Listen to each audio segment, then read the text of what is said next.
There are people you meet who you're just drawn to, and they're so easy to connect with. Easy vibe, super smart, doer. I'm always drawn to people who are out there doing something. Today's guest, Deb Cummins Stellato, she's doing so many things.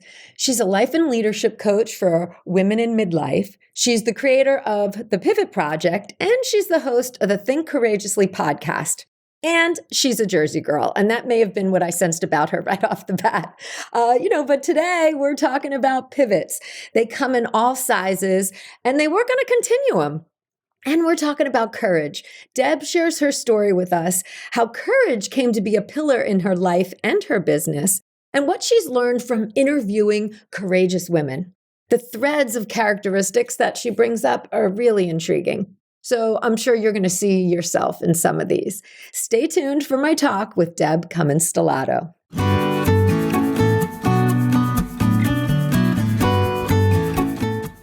You're listening to the Long Game Podcast with Sandra Scaiano. In a world where everyone is doing, it's easy to get lost in a sea of comparison, secret tricks, and promises of overnight success. The long game is my approach to business. The actual day in and day out philosophy that you have to show up, you have to do the work, and there's no quick fixes for long-term success.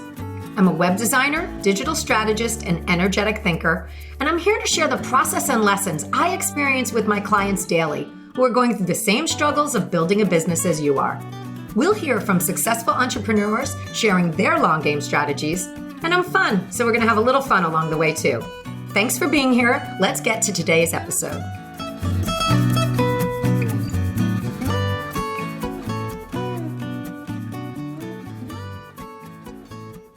Hi and welcome. Our guest today is Deb Cummins Stellato. She is a life coach and the creator of the Think Courageously podcast. So I'm so excited to have you here, Deb. Welcome. Well, I am so excited to be here with you. And I'm so obsessed with what you're doing and how you're supporting women. So I feel very honored to be here, actually, my fellow Jersey girl. Yeah, totally. Well, I had mentioned that you're exit 168, which is my current exit now. I was exit 9 for growing up, and now I'm up north. So it's a Jersey thing. It really is the Jersey thing with the exits, but 100%. So I want to introduce you to my audience also as the princess of pivots, the lover of change. And that's something I really want to talk about because obviously we have been in a year of pivots coming out of 2020. That was like the year, although pivots wasn't invented then or for that, everybody had some sort of pivot that they did. So we want to address that. And then I want to talk about how did you get into that? How did that become, what's your story and your background from, working in corporate and nonprofits and then bringing you to this place of pivots and courage? So I have a very windy story of how I got to where I am. And I spent a lot of time thinking about this. I'm pretty fearless when it comes to my career. I have always been somebody who said yes in every opportunity that I've had. So actually my first job was in student affairs in higher education. And I had lunch with the person that was the dean of students when I was there. And he's like, well, do you want to take an interim position here and be the associate director of housing? And I said, yes. And so I did that, which started me off for a career. I spent 15 years in higher education. But, it's interesting that pivot happened after 9/11 because we are Jersey girls. And even though I was living in Pennsylvania at the time, I was in a really bad marriage at that moment. And I was in a job that was requiring me to work 24/7. I was dealing with a lot of students in emergencies. And my daughter was in 3rd grade. And I felt like, how we talk about the jar and the pebbles and what you put in well, she was freaking hanging out of that jar. She was done. Right. She, I was not doing the best that I could as a mom. So for me, that pivot was really about alignment. And I just said enough is enough. After 9/11, for me, that was a pretty big God wink that something can happen to us any day. And Oh my we gosh, need for to, so many people, right? for so many people, it's funny because people say, well, you weren't there. And I said, well, I don't know if that really matters. Like I watched it play out on TV, right? Mhm. And because I had so many people in my life that were commuting back and forth to New York or that lived in New York, I feel like all of these things that we're faced with in the news inform us and, remind us of things. So that's been part of the pivot story. I did other things in between, but I'll share two other things about the pivot. So I had an opportunity. I was raising money for a small private school, wasn't really having a great time doing that. And a friend of a friend, told me about a job opening at Habitat for Humanity of the Lehigh Valley. And I hadn't been in the nonprofit space before, but I was like, I'm curious about this. I'll look into it. Mhm. And I said yes to that. And that job ended up being like a pathway because within 6 months, I was the full time executive director and I served in that place for 7 years. And Mhm. then finally, the other pivot that happened to me, I don't really think was my choice in pivot. I decided to leave Habitat when I had had enough, when I felt like I was becoming Habitat. If I went to the grocery store, I was like, oh, Deb from Habitat. Deb from Habitat. I started pivoting then. I started working on my business, but on September 19th, 2018, my mom suffered a catastrophic fall. I had been there the night that it happened, went Mm. home. We live a half hour apart. It was the Jewish holiday. She had a catastrophic fall and she died 24 hours later. Oh my gosh. And I never in 1 million years was ready for that pivot. And so that has helped give me context to like pivots we choose, pivots we don't choose, Mhm. and the continuum of pivots. Yeah, I was going to point that out that you really were so pointed in your words of this pivot was my choice and this pivot happened to me. So that's really interesting that that's a differentiator of, I mean, it makes sense, but it's how we navigate through things, life happens and we have to respond. Right. Some things you make a Exactly. conscious choice of. Yeah. And in the pivot project and all the work that I do around pivots and the Think Courageously community, what I think is important about pivots is that they live on a continuum. And, every pivot isn't a full pivot. Every pivot isn't Mhm. like, I'm going to wake up tomorrow and I'm going to change this. And, I'm just going to quit my job. I actually did that on 9/11. I literally woke up the next day, left my marriage, went back home to Jersey and quit my job and was like, screw it. I mean, I worked in Talbot's and I was really good at it. And they Mhm. led me to some other things, but that was like, I'm done pivot. That was a I am the full same turn. way. Yes. When I hit my wall, I'm like, I'm out and it's complete. There's no looking back. Yeah, I'm done. But Yeah. with the women that I work with, and I do a lot of coaching with women, a lot of women who are middle-aged women, let's just say, who are internally, there's something going on that they feel like they want to move forward. So that little moving forward it can start intuitively and then can start with really small actions. And so that becomes a little bit of a tweak. It can become, I might try something and it doesn't work. So I go and do a U turn back to what I was doing. Right. And I think that happens a lot for solopreneurs, right? We're like, I don't know if I want to do this. And I stop doing it and then I go back to it. Sometimes it's refocusing. So, I mean, interestingly enough, I run something called the Pivot Project, which is group coaching. And Yes. that group, we spent 6 months together, and half of that group decided to actually stay where they were, but just refocus on how they were showing up in terms of alignment, Mm. which is really interesting. And then finally, there's that big, huge full pivot. And so this is all the continuum. These are like almost the levels of the continuum. You might They tweak are, something, you're looking at it. So this is what you're referencing in terms of that. And that's an interesting concept because we do tend to think of the pivot, and I'll let you get back to the full pivot, but as the full pivot, the major change, the I'm done, everything looks different tomorrow pivot. But it's really a process. it is. And I find the more that women work on, and this is applicable to anybody, through coaching, we oftentimes do work on vision and values. Mhm. Interestingly enough, how that, segues to what you do. But when people really are forced to look at their values and create a value proposition and create that compass for their life, it becomes much easier to understand what that intuition inside of you is all about. Like, Mhm. why I'm feeling this isn't working has to do with the fact generally that I'm out of alignment with my values. And I've Right. got to do something to get back in alignment and be ready to take action. I love that. I love that whole concept because, it is once you really identify what your core values are and what's driving you, like that helps you set up your boundaries. What's right? What's acceptable to you? And when you start to feel pushback on it, that's where the stomach comes in. All of those emotions come in.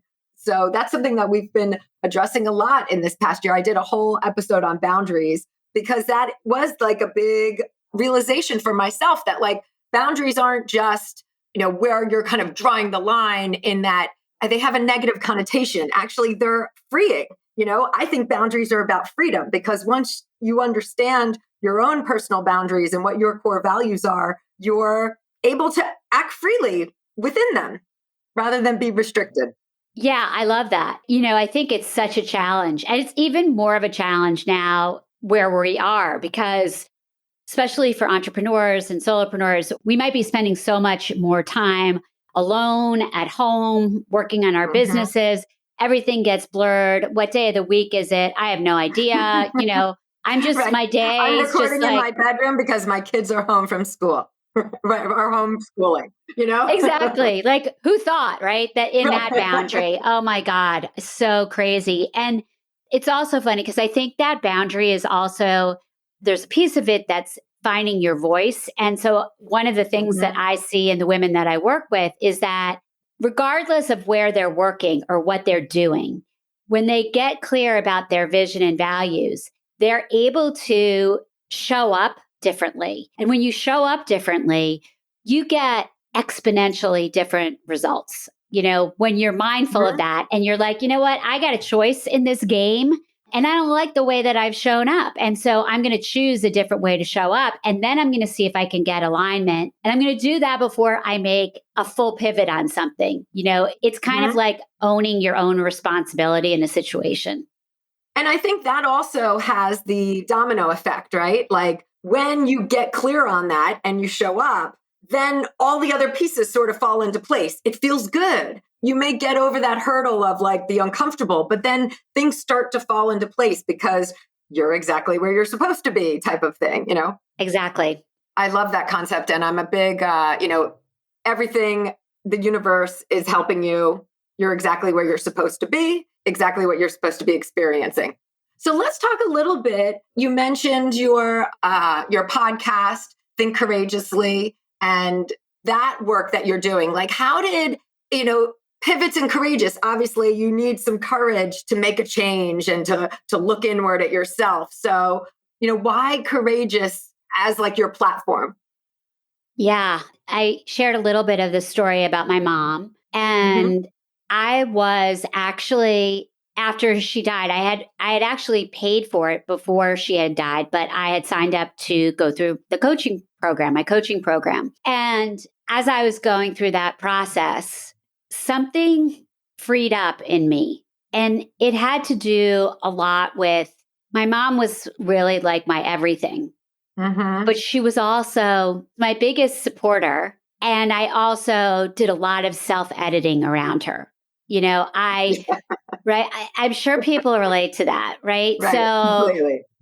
and I'm reading the secrets of successful women, which is all about imposter syndrome. And we're using that in my book club next month. And, That's what I I want to talk more about. yeah, but that was what's interesting is that I realized that I was doing this self editing and I always wanted to show up as, being super competent. And I do believe that was fully driven by having a mom who had 2 master's degrees and a PhD from Columbia, and me, my not realizing I was smart till I was 30. My brother went to Penn and my father was a lawyer who went to Cornell. And I just was like the free spirit of the family. Right, right. But I had suppressed a lot of like really who I was. And that didn't resurface until I was going through the coaching process, which so weird that like my coaching process was part of my grief process. But oh, really, really interesting, right? So interesting, right? And so I started to play around with this idea of like how I had shown resilience in other things. And I played around a lot with what the platform would be, trying to figure out the branding of it. And I played around with words like grit and persistence. And since I knew brave was kind of taken by somebody who gets paid a lot of money, I was like, oh, I'm going to land on courage, because the more I studied courage, the more it really represented something different to me. And I worked with our mutual, very dear, most special friend, April Patrie. I never say her name right. April Patrie. I never say it right. I can't say it. To get my story together. And then what we did was we explored that. I ended up taking Think Courageously to really 3 foundational pieces, which are how women see success, courage, and pivots, how those 3 things intertwine with one another. And that has really helped me build the brand that I have and that I'm really proud of. And are you've mentioned in our previous talks about the characteristics of a courageous woman. Like, do you have certain, not benchmarks, but characteristics that you're looking for or that show up for you and help you say, like, identify people in terms of that? Well, I think where I really help women is in what I would call the delta between wanting to be courageous and being courageous. And the women, right, they know that it's there. They know that it's there and they want it for themselves, but they haven't made the leap over. Exactly. So I created a couple things. One is for my audience, I have a quiz that people can take, the Think Courageously quiz, which I'll make sure everyone has a link to. And, it's just 20 questions and it's really showing up like, are you the cowardly lion, or are you more like, Helen Reddy, I am woman, hear me roar, or are you even further down there willing to tell your story to other people? And so I think on the podcast, the women that have come into my life, you being one of them, your show launches, I think it's next week or the following week. But what I found with women who are willing to show up and talk about Think Courageously are really 10 characteristics that they seem to have that intertwines their stories together. So you want to hear a few of those? Yes, I'd love it. I'm like, share with us. I'm ready to see where I fall, right? Okay. So one of them is that pivots come in all shapes and sizes, right? So again, what we just talked about. Huge. Right. Right. Another one is finding your tribe, which women who end up thinking courageously find other women to practice courage with in some way or another, through virtual communities, through having mentors, professional networks. And that is so important for all of the growth and all of the fulfillment. And I think that's been one of the pieces that was the hardest for in the past with the pandemic, has been we've had to shift our communities to a different way to connect versus in person. Yeah. I think you and I talked about this on your show, which is, you like really develop these deep friendships on a digital platform that it's just crazy, right? So that happens for these women. Another one is courageous women seem to be mindful of who are making the rules in their lives. So good. They want to make their own rules. Like, people will say, well, I have a family and I have a husband. And you should have collective rules for how your family works and how your relationships work. But owning your own rules is pretty powerful as a measure of courage. That is so interesting, because I think there's even levels of that. Like I think about my own experience where I say, oh, I do make a lot of my own rules. But when you mentioned the family, like I might say, oh, we're not going to go in the Winnebago and travel because of my family. You know what I mean? Like, so there's levels of like what I allow myself and what I don't, even, like I allow myself so many rules and make so many plans and set those things for myself. And then I can look back also and say, I always am like, that's not, my family isn't that type or blah, blah, blah. Well, that goes Which back I'm to like, I'm an adventurer. I would love that. All right, we're going on a road trip, girl. But it's interesting because it goes back to what you were talking about with boundaries also. When you're in a place where you're out of alignment because somebody else is making the rules, that's pretty important in the courage conversation. Another one is invest in working on you. And so I really do find that women get to a place of courage by investing, like literally spending money on, being in communities or taking trainings or really growing, like being an example of growth. I personally feel as a coach, I've had a coach since I started this process. Completely. Right. And I still have coaches. Like you need to continue it. I'm never not having a coach, only because, even like there's just that continuum of what you get out of it. So, and that, and it's almost like, how can you profess working with people when you're not doing that piece yourself? Like there's always that betterment piece. Absolutely. And it changes. I mean, it changes, right?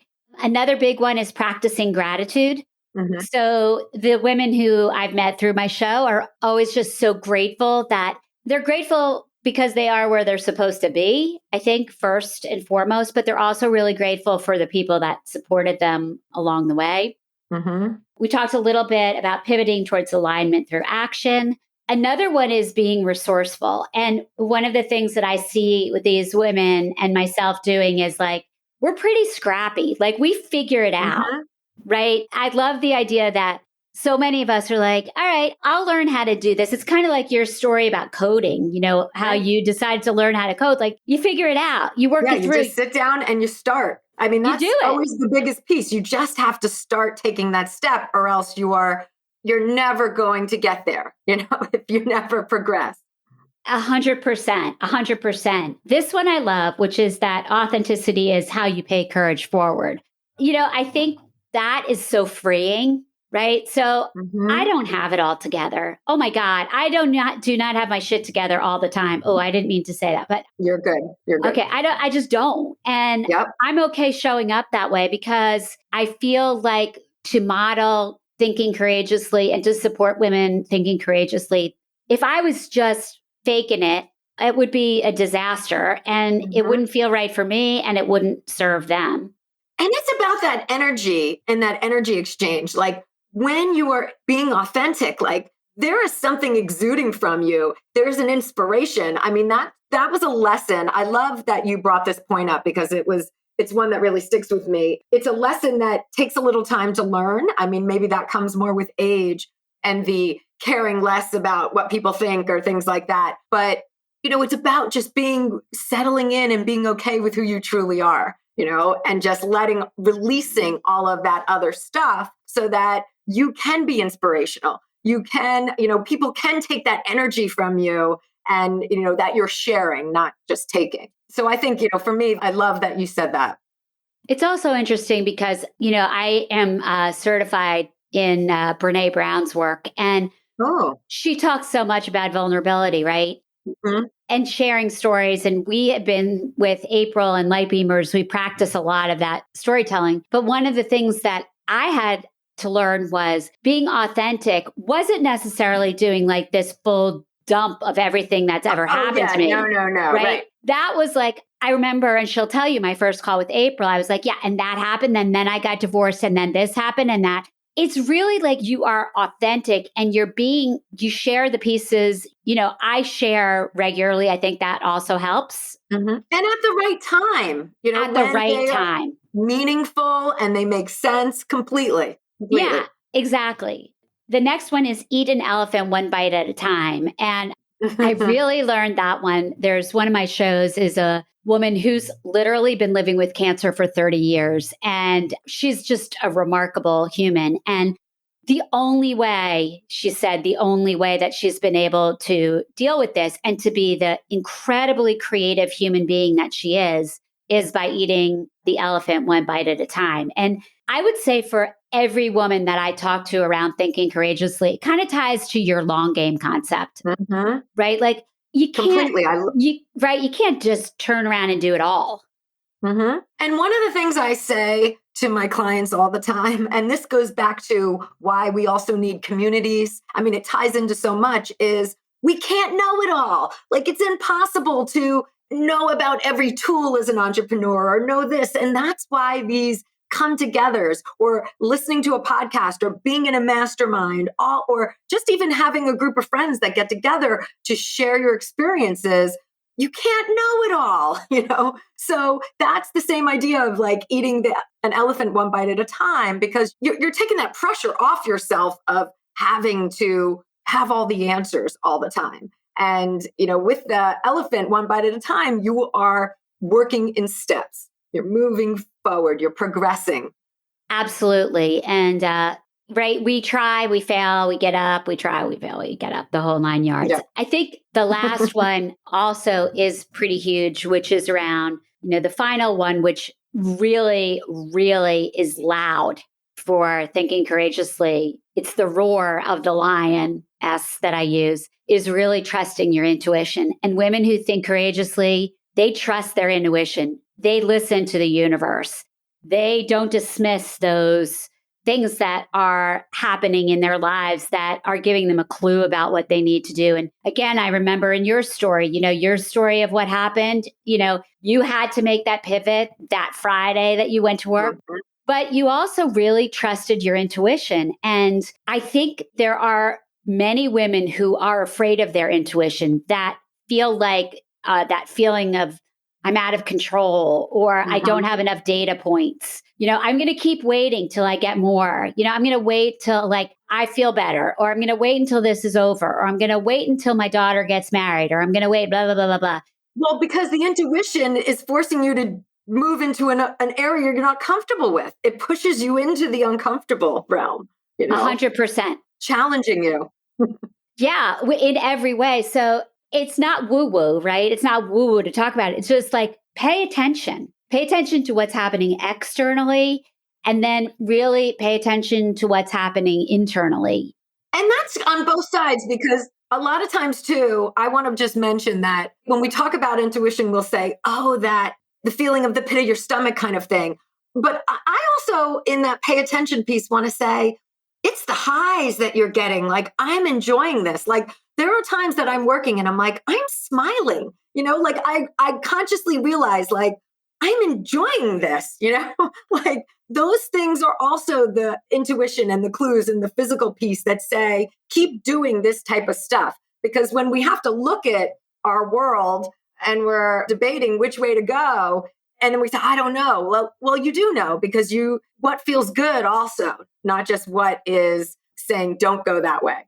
Exactly. That's really what the lessons are. And most of the women that I've worked with through the podcast have definitely had a bunch, if not all of these characteristics. And what I think is interesting is that the women who show up in my community are women who want some of that, right? They want to figure out, that sounds really cool. Who doesn't want to be this lioness? Who doesn't, I think my tribe is women who want to get unstuck and who have that intuition that something needs to change and need that little extra support to get there.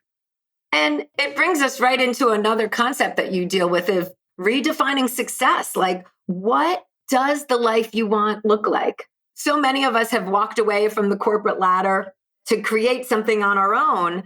And in the corporate world, success looks a certain way, but it can be anything when you're creating it for yourself. Yeah. I don't really know when I started this journey of my own business if I really was clear about what that was going to look like, because I had launched when I left after 9/11 and I restarted.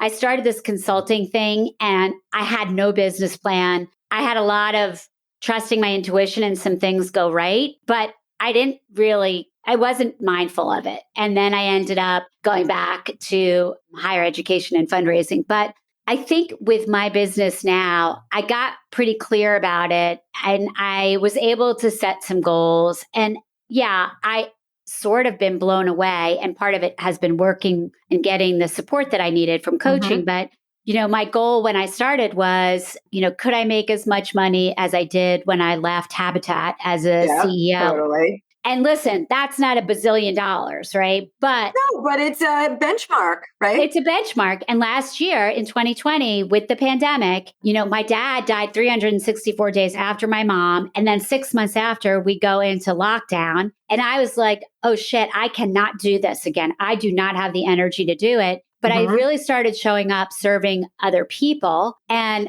that just coming to business in a place of service really changed the game on my Mhm. business. And I Mhm. ended up building a business that was a six-figure business and a 65% increase during this time when like literally my life had fallen apart. So, and a business that I love. Love. I love it. I love what I do, like you. And I love hearing that story because it's possible. Like that's what we talk about a lot. Like it is possible to do this, but again, you have to be courageous. You've got to take the first step. You've got to start and have a direction to move into. I'm so happy for you. That's awesome. Thank you. Thank you so And much. it's nice that you do get to choose what success looks like to you and you've created it, even though things happen to you, happen in your life that are beyond your control. That's really a positive. And I know you've really created this unique community as well. One of the things, and you had mentioned it, that you do a book club. Tell us a little bit about that and a little bit about your community Sure. So my community is Think Courageously on Facebook. on Facebook, And right? one of the things that's super fun that we do in that is we do a book club. And I don't pick the book.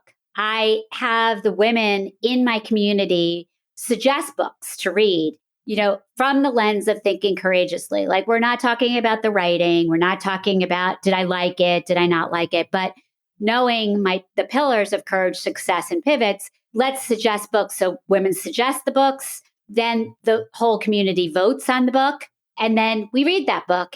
So we've read the first one I picked, which was Untamed, which All is, right. if you haven't read it, it's amazing. But we've done everything from Braving the Wilderness to the one we're reading this month, which is The Secrets of Successful Women. And we meet quarterly. I would say, we're Oh, that's good. together That's a little quarterly. less pressure Yeah, monthly. for I'm the in a book. book club and I know they might listen to this, but we are like literary geeks. And that's not Mhm. what this is. This is like personal development and being in community with other women. Yeah. Just having other women to say, gosh, this book really resonated with me because I'm really struggling with imposter syndrome. So we do that. I do challenges. I do a variety of different things in that community. And right now, it's kind of fun. I'm doing sort of a challenge for women in my community for Women's History Month to raise their Mhm. hand and be willing to do a podcast with me, which in and of itself is pushing them to think courageously. Like, do I really want to tell my story? So that's where we're heading. I love that. And that's It's a giving people a joy. platform and an opportunity. Love that they can push themselves to in a safe space as well. Exactly. Love Exactly. that. So that's what we're up to there. I want to also mention that you are a speaker as well. And I know I have recently, and I'm going to link to this in the show notes, and we're going to link to everything that we've talked about, where you can find Deb and all of the different pieces in the show notes. But I also want to link to the Lightbeamer Symposium. So you are a featured speaker upcoming at the end of April. And I am so excited to hear you. Like I've known you and we've connected many times, but I am so excited to see you on stage and presenting.